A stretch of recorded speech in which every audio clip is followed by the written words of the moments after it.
Amin ya, kita mau terus memuji nama Tuhan dari terbitnya matahari hingga pada masuknya. Nah, sekarang Cici akan memberikan pengumuman. Bagi adik-adik yang di rumah silakan mendengarkan baik-baik.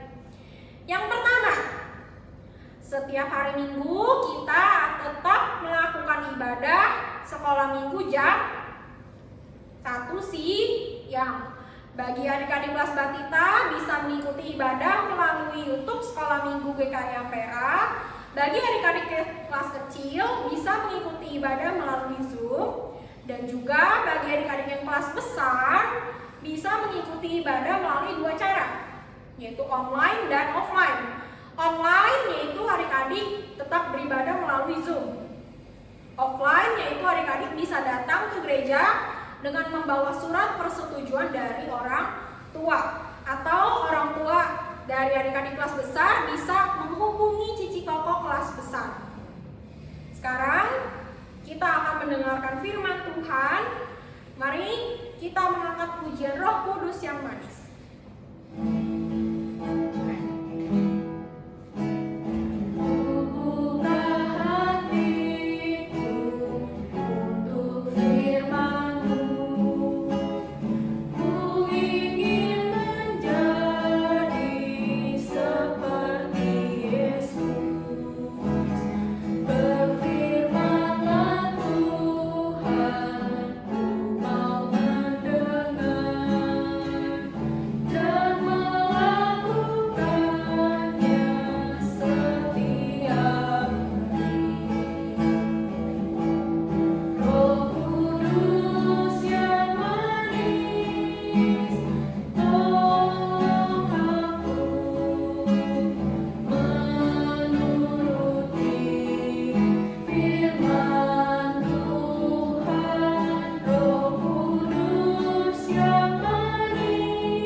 Bapa kami di surga, kami bersyukur untuk waktu, kesempatan, kesehatan yang Tuhan berikan kepada kami, anak-anak Tuhan, sehingga kami dapat datang beribadah kepada Tuhan. Ya Tuhan, kami telah menaikkan puji-pujian kami kepada Tuhan. Kiranya puji-pujian kami dapat menjadi persembahan yang menyenangkan hati Tuhan. Dan juga kalau sekarang kami rindu mendengarkan firman Tuhan, kami memohon kepada Allah Roh Kudus supaya menolong kami mengerti setiap perkataan yang disampaikan oleh Cici Koko yang mengajar. Terima kasih ya Tuhan, hanya di dalam nama Tuhan Yesus kami berdoa. Amin. Halo adik-adik, apa kabar? Semoga semuanya sehat selalu ya, Tuhan memberkati. Sebelum kita mendengarkan firman Tuhan, mari kita berdoa. Ya Tuhan, kami mengucap syukur untuk setiap kesempatan yang telah Tuhan berikan kepada kami. Kami masih dapat beribadah kepada Tuhan, mendengarkan firman Tuhan, dimanapun dan kapanpun kami berada. Ya Tuhan, ampuni setiap dosa dan pelanggaran yang telah kami lakukan, baik di dalam perkataan kami, pikiran kami, maupun perbuatan kami. Kiranya Tuhan boleh melayakan kami untuk dapat mendengarkan firman Tuhan, serta menjadi pelaku. Hanya di dalam nama Tuhan Yesus kami berdoa. Amin. Firman Tuhan hari ini diambil dari Kejadian 16 ayat 1 sampai 16. Kejadian 16 ayat 1 sampai dengan 16.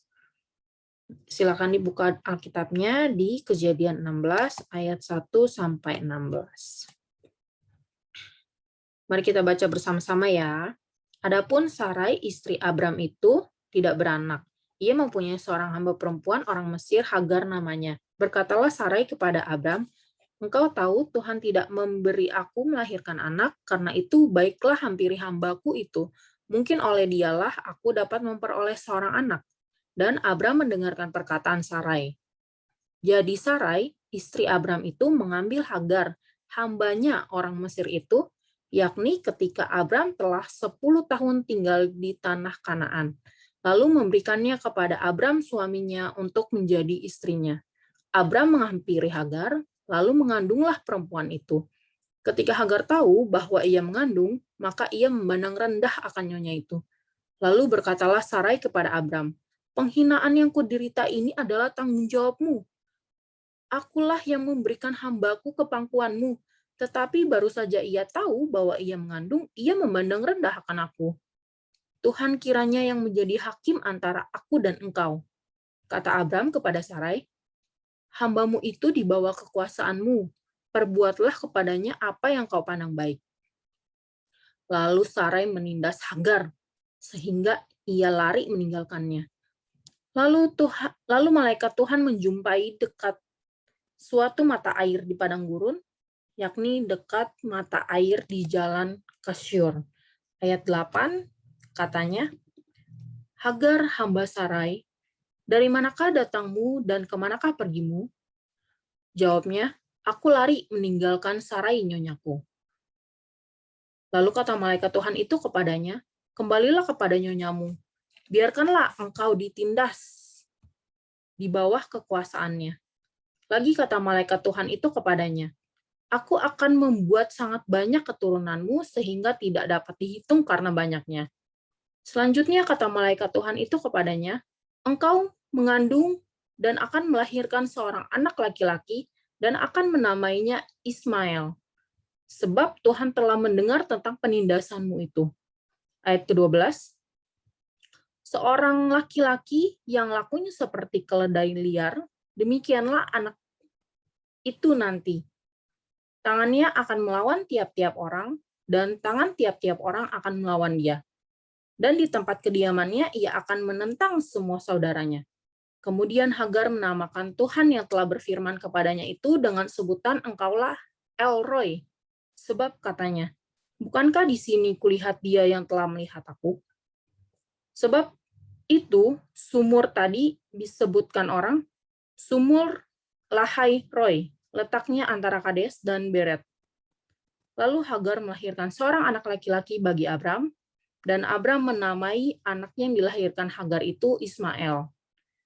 Ayat 16, Abram berumur 86 tahun ketika Hagar melahirkan Ismail baginya. Ya. Hari ini kita akan berbicara mengenai Abram, Sarah, dan Hagar ya, ada apa dengan mereka. Sebelum itu Cici mau cerita sedikit ya, review sedikit ke belakang.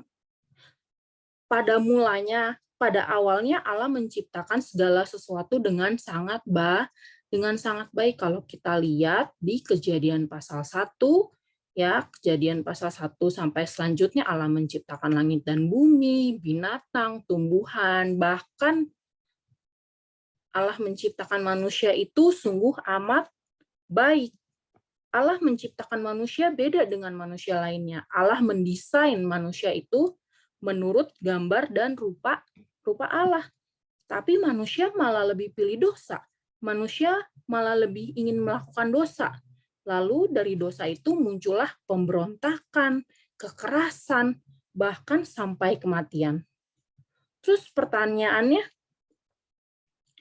apakah yang dilakukan Allah untuk menyelamatkan dunianya yang sudah hancur? Apakah Allah akan berbuat sesuatu atau apakah Allah akan diam saja?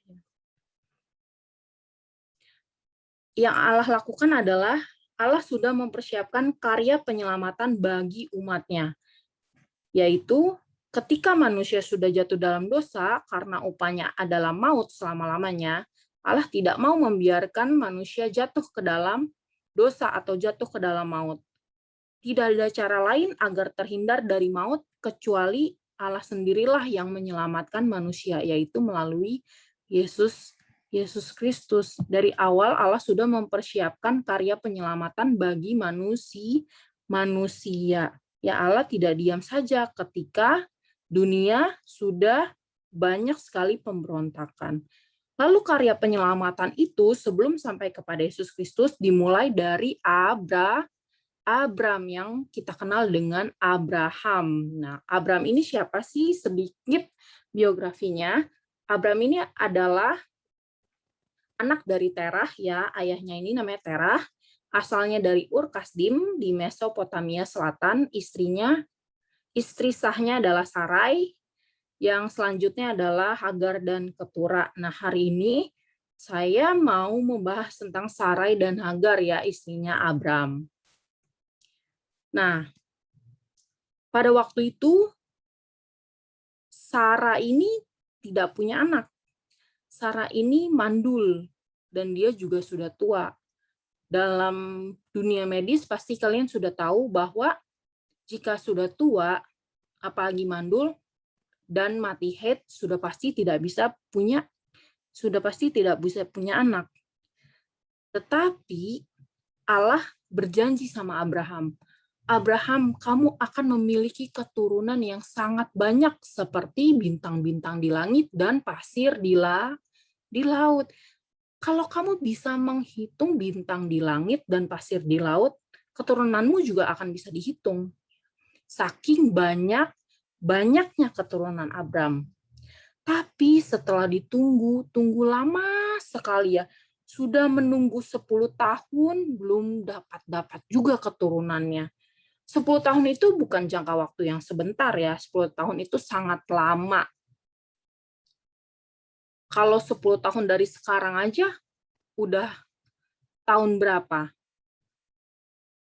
Ya, sudah lama. Apalagi Sarah dan Abram, dia menunggu sudah sangat lama, tetapi sudah menunggu sangat lama, anaknya pun belum juga diberikan oleh Tuhan. Akhirnya Sarah mempunyai ide. Sarah berpikir, siapa tahu anak yang dijanjikan itu akan lahir dari istri yang lain. Ya. Karena 10 tahun belum hamil juga, akhirnya Sarai memutuskan untuk memberikan Hagar, yaitu adalah seorang budak yang berasal dari Mesir, untuk tidur dengan Abraham, supaya si Sarai ini dapat keturunan. Abram mau nggak? Abram mau, ya. Jadi di sini Sarai itu punya ide. Oh, siapa tahu anaknya bisa lahir dari Hagar. Ya, Hagar ini adalah seorang budak. Nah, dan benar aja, Hagar hamil. Seperti yang kita tahu, Hagar hamil dan Hagar punya anak. Sebenarnya tindakan Sarai ini memberikan Hagar kepada Abraham untuk menjadi istri pengganti itu adalah hal yang lazim pada zaman itu, ya. Itu adalah hal yang lumrah yang cukup sering dilakukan orang pada zaman itu. Karena kalau ada atasan atau ada tuan yang memberikan suami kepada hambanya, itu nanti anaknya akan menjadi milik tuannya. Ya. Jadi sebenarnya anaknya Hagar ini boleh jadi miliknya Sarai. Tapi tindakan Sarai ini tidak bisa dibenarkan dalam hal ini, ya. Tindakan Sarai dan Abram ini bukanlah tindakan iman. Kenapa bukan tindakan iman? Di sini ada 3 poin Ya, kenapa tindakan Sarai dan Abram ini bukan merupakan tindakan iman? Yang pertama, sudah mendahului rencana Allah. Yang kedua, mencoba menggenapi janji Allah dengan usaha sendiri. Yang ketiga, memilih menjalani waktu mereka ketimbang menanti waktu Allah.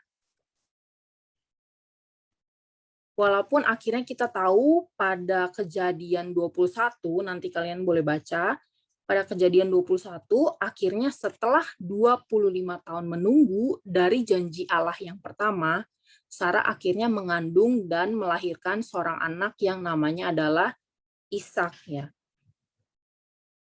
Tapi di sini kita mau melihat kecerobohan yang dilakukan oleh Abram dan Sarah.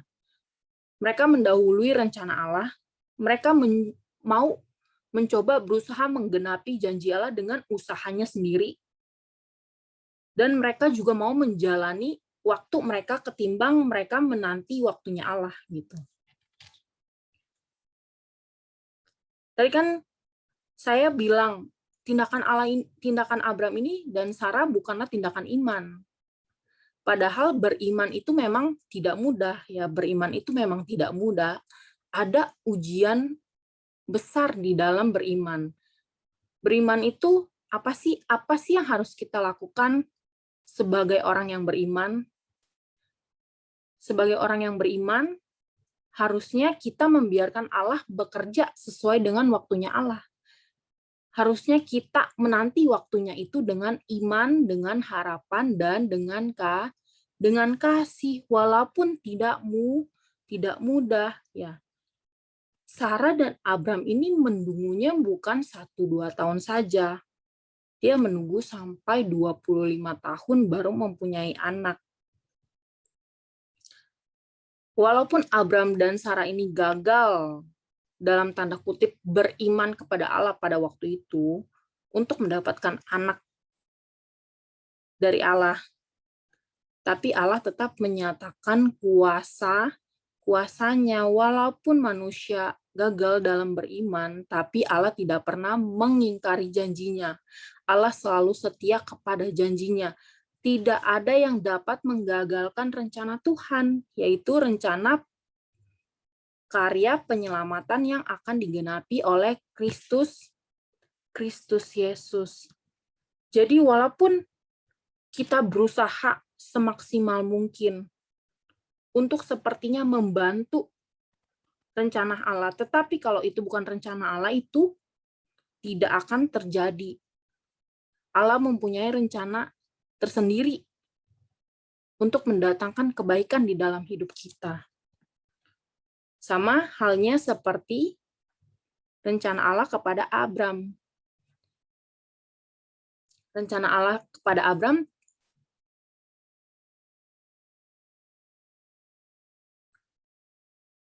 Allah genapi. Allah menyatakan kuasanya. Melalui Ishak, karya penyelamatannya akan digenapi oleh Kristus Yesus. Kita bersyukur kepada Tuhan karena kita mempunyai Allah yang begitu setia. Allah yang berkuasa tetapi dia juga setia. Allah yang maha segalanya, tapi dia selalu menempati janjinya. Ya, kita bersyukur kepada Tuhan karena Tuhan juga mau memberikan satu-satunya, yaitu Yesus Kristus untuk menyelamatkan kita yang tadinya kita sudah melakukan pemberontakan, yang tadinya kita sudah melakukan mengecewakan hati Tuhan, tetapi karena Tuhan mengasihi kita, dia mau rela untuk memberikan Yesus Kristus demi menebus dosa kita. Mari jangan kita sia-siakan apa yang telah Tuhan berikan kepada kita. Mari kita berdoa. Ya Tuhan, kami mengucap syukur untuk renungan yang telah kami dengar pada hari ini. Kiranya Tuhan yang bekerja di dalam hidup kami, kiranya Roh Kudus memimpin hidup kami ya Tuhan. Kami bersyukur mempunyai Allah yang begitu luar biasa, yang tidak berubah dari dulu, sekarang, dan sampai selamanya. Ya Tuhan, ajar kami untuk boleh lebih menghargai karya penyelamatan yang telah Tuhan berikan kepada kami. Ajar kami untuk hidup sesuai dengan kehendak Tuhan. Hanya di dalam nama Tuhan Yesus kami berdoa. Amin.